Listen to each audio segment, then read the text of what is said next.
আজকের ভিডিওটা আমি সকালের বাজার দিয়ে শুরু করেছি। দেখুন বন্ধুরা, আপনাদের ভাইয়া সকালবেলা বাজারে গিয়েছিল। বাজারে গিয়ে আপনাদের ভাইয়া তরি তরকারি নিয়ে আসছে, সাথে মাছ নিয়ে আসছে। মাছটা ক্যামেরা করার সময় আমার মনে ছিল না, তার জন্য কিন্তু মাছটা ভিডিওতে আমি দেখাতে পারিনি। আপনাদের ভাইয়া কুমড়া নিয়ে আসছে, সাথে ফুলকপি, তারপরে মূলা, তারপরে করলা, সরি এগুলোকে উদিয়া বলা হয়, আমি ভুল বলেছি নামটা, তার জন্য বললাম। আসসালামু আলাইকুম everyone, welcome to back to my channel. দূরে কাছে যে যেখান থেকে আমার ভিডিওটা দেখছেন, আশা করি আল্লাহর রহমতে সবাই ভালো আছেন। আলহামদুলিল্লাহ, আপনাদের দোয়া এবং ভালোবাসায় আমরাও ভালো আছি। নতুন একটা ভিডিও নিয়ে শুরু করলাম। আজকের ভিডিওটা সকালের বাজার দিয়ে শুরু করেছি। দেখতে পাচ্ছেন আমি এখন ডাইনিং টেবিলের কাছে চলে আসলাম, যেহেতু আমাদের অফ ক্যামেরা রান্না করা হয়, তার জন্য দেখিয়ে দিচ্ছি আজকে আমাদের কি রান্না করা হয়েছে। আজকে আমাদের শাক আলু দিয়ে মাছ রান্না করা হয়েছে। আমাদের এখানে তো শাক আলুই বলে, বিভিন্ন জায়গায় হয়তো বিভিন্ন নাম থাকতে পারে। আমি এই প্রথমেই আলুটা দেখেছি, তার জন্য বললাম। আর এই প্রথমেই কিন্তু আমাদের বাসায় আলুটা রান্না করা হয়েছে, আর সাথে কিন্তু বেগুন ভাজা করা হয়েছে, সাথে মাছ বিরন করা হয়েছে। আর দেখুন আমি এখন সামনের রুমে চলে আসলাম। সামনের রুমে সব কিছুই অগোছালো আছে। আপনারা হয়তো বলতে পারেন যে একই জিনিস বারবার দেখাই, যেহেতু সব কিছু গোছানোর পরে কিন্তু আমার রুমেই রাখা হয়েছে। বস্তা, তারপরে কাপড় চোপড়ের ব্যাগ, সব কিছু কিন্তু রুমেই রাখা হয়েছে, তার জন্য কিন্তু এভাবেই দেখিয়ে দিলাম। আর দেখুন ডাইনিং টেবিলের রুমেও কিন্তু বস্তা আছে, এগুলো হচ্ছে হাঁড়ি পাতিলের বস্তা। আমাদের না এখন প্রত্যেকটা রুমেই কিন্তু বস্তাগুলো রাখা আছে। এটা হচ্ছে আরেক দিনের ভিডিও, মানে পরের দিনের ভিডিও যেটা বলতেছিলাম, মানে ভিডিও করে রেখেছিলাম, ভিডিও কিন্তু এডিট করা হয়নি, তার জন্য আজকে একসাথে ভিডিওটা দিয়ে দিলাম। আজকে রান্না করা হয়েছে মূলা, আলু, টমেটো দিয়ে পোয়া মাছ রান্না করা হয়েছে। আর তরকারি কালারটা দেখুন বন্ধুরা, কালারটা কীরকম এসেছে, কালারটা দেখলেই বুঝতে পারবেন, যেহেতু আমার আম্মা রান্না করেছে, কালারটা অনেক সুন্দর এসেছে। আর সাথে কিন্তু মাছ রান্না করা হয়েছে আলু দিয়ে, আর সাথে করলা ভাজি করা হয়েছে। অল্প করে কিন্তু করলা ভাজিটা করা হয়েছে। ভিডিওর এই পর্যায়ে এসে বলছি, যদি কেউ নতুন এসে থাকেন আমার চ্যানেলে, যদি আমার ভিডিওটা ভালো লাগে ভিডিওটা শেয়ার করে দেবেন। আর যদি একবারে বেশি আমার ভিডিওটা আপনাদের ভালো লেগে যায়, তাহলে আমার চ্যানেলটা সাবস্ক্রাইবার করে রেখে দেবেন। কথা দিচ্ছি 24 ঘন্টা হলে আমি আপনাদের চ্যানেল থেকে ঘুরে আসবো। আর প্লিজ কেউ সাথে সাথে চ্যানেলটা আনসাবস্ক্রাইবার করে দেবেন না। কথা দিচ্ছি 24 ঘন্টা হলে আমি আপনাদের চ্যানেল থেকে ঘুরে আসব।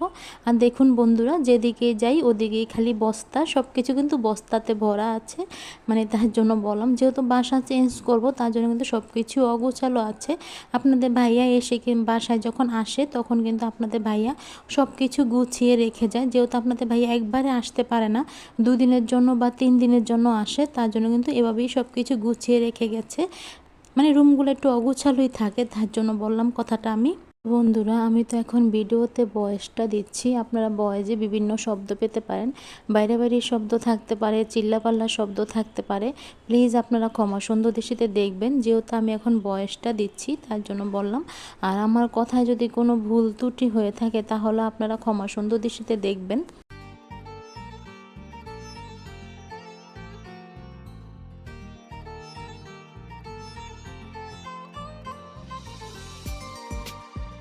এটা হচ্ছে রাতের ভিডিও, এখন বাজে রাত 10টা। আপনাদের ভাইয়া এখন আলমারির থেকে বাকি জিনিসগুলো সব বের করে নিচ্ছিল, এগুলো আবার গুছিয়ে নেবে, তার জন্য। দেখতে পাচ্ছেন যে জুড়িগুলো রাখা আছে, এগুলো জুড়ি বলে না বক্স বলে জানি না, তবে সম্ভবত মনে হয় জুড়ি বলা হয়। এগুলাতে কিন্তু আপনার বিভিন্ন জিনিস রাখা আছে, যেরকম আমার কসমেটিকের জিনিসগুলা।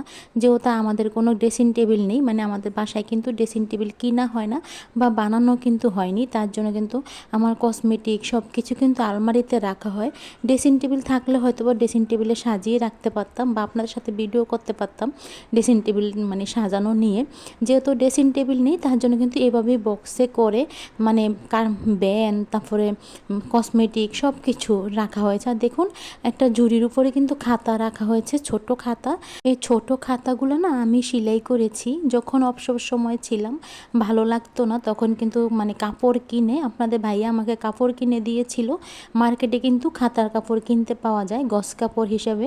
আপনাদের ভাইয়া কিনে দেওয়ার পরে আমি অবসর সময় যখন আমার ভালো লাগতো না তখন কিন্তু আমি খাতাগুলো সেলাই করতাম। আর প্রত্যেকটা খাতা কিন্তু ফুল করা, এই ফুলগুলো কিন্তু আমিই করেছি, মানে নকশাগুলো ডিজাইনগুলো কিন্তু আমিই করেছি, আবার আমিই কিন্তু সেলাই করেছি, তার জন্য বললাম। আর দেখুন এই যে খাতাগুলো দেখাচ্ছি আপনাদেরকে আমি কাছ থেকে। কিছু খাতা কিন্তু সেলাই করা হয়েছে ইউটিউব চ্যানেল চালু করার পরে, আবার কিছু খাতা কিন্তু সেলাই করা হয়েছে ইউটিউব চ্যানেল যখন ছিল না তখন কিন্তু আমি খাতাগুলো সেলাই করতাম, মানে অবসর সময়গুলো আমি পার করতাম। এর আগের ভিডিওতে কিন্তু আমি বলেছি আমি অবসর সময় বড় খাতা, বড় নকশি খাতা আমি সেলাই করতাম, মানে আমি যেরকম পারি, অত সুন্দর পারি না, আমি যেরকম পারি আমি ওরকমই কিন্তু সেলাই করে নিতাম। আর দেখুন আরও একটা ঝুড়ি বের করে নিয়েছে আপনাদের ভাইয়া, এগুলোতে না সুতা রাখা আছে, মানে খাতা সেলাই করার যে সুতাগুলো থাকে না, আমি সুতাগুলো এক বক্স কিনে নিয়েছি, মানে বিভিন্ন কালারের সুতাগুলো কিন্তু আমি রেখে দিয়েছি। আর খাতাগুলো কিন্তু আমার আম্মা কিন্তু দেখছিল, আমার আম্মা কিন্তু আজকেই দেখেছে, এর আগে কিন্তু আমার আম্মা খাতাগুলো দেখেনি, জন্য কিন্তু আমার আম্মা খাতাগুলো পাশ মেলে, মানে খাতাগুলো মেলে কিন্তু দেখছিল খাতার সেলাইটা কীরকম হয়েছে, যেহেতু আমি সেলাই করেছি তার জন্য। আর দেখুন সব কিছু কিন্তু আপনাদের ভাইয়া বাহির করে রাখছিল, আমি কিন্তু আপনাদের ভাইয়াকে বলছিলাম যে এখানে রাখার জন্য, যেহেতু আপনাদের ভাইয়াই সব কিছু গুছিয়ে নেবে। দাঁড়ান আমি আপনাদেরকে একটা খাতা কাছ থেকে আমি মেলে দেখাচ্ছি। দেখুন খাতা দেখুন, আমি না এভাবেই সেলাই করেছি, অত ভালো সেলাই জানি না, যতটুক পারি আমি অতটুক মানে ওইভাবেই সেলাই করে নিয়েছি, তার জন্য বললাম। আর দেখুন এই যে একটা কমলা কালারের খাতা, এটা কিন্তু ক্যামেরাতে কিন্তু স্পষ্ট বোঝা যাচ্ছে না, বেশিরভাগই কিন্তু আমি সাদা কাপড়ে কিন্তু আমি ছোট খাতাগুলো সেলাই করে নিয়েছি। আর দেখুন প্রত্যেকটা খাতার ফুলগুলা কিন্তু দেখিয়ে দিচ্ছি, ডিজাইনগুলা, এই ডিজাইনগুলা কিন্তু আমি নিজেই করেছি, কাউকে দিয়ে কিন্তু আমি খাতা মানে আঁকিয়ে নিইনি, আমি নিজেই কিন্তু কলম দিয়ে এঁকে নিয়েছিলাম। আর দেখুন গোলাপ ফুল এঁকেছিলাম খাতাটা, আমি মানে গোলাপ ফুলের খাতা বানিয়েছি, পুরাটা খাতাতে কিন্তু আমি গোলাপ ফুল দিয়েছি, হয়তো ভালো করে দেখাতে পারলে আপনারা বুঝতে পারতেন। তারপরও কমেন্টে বলবেন তো কীরকম হয়েছে আমার খাতা সেলাই করা। জানি অতটা ভালো হয়নি, মানে অত সুন্দর করে কিন্তু আমি খাতা সেলাই করতে পারিনি, তার জন্য বললাম কথাটা। আজকের ভিডিওটা এই পর্যন্তই, আজকের ভিডিওটা আর বেশি বড় করব না, আবার নতুন একটা ভিডিওর সাথে দেখা হবে। ভালো থাকবেন সবাই, সুস্থ থাকবেন সবাই, আল্লাহ।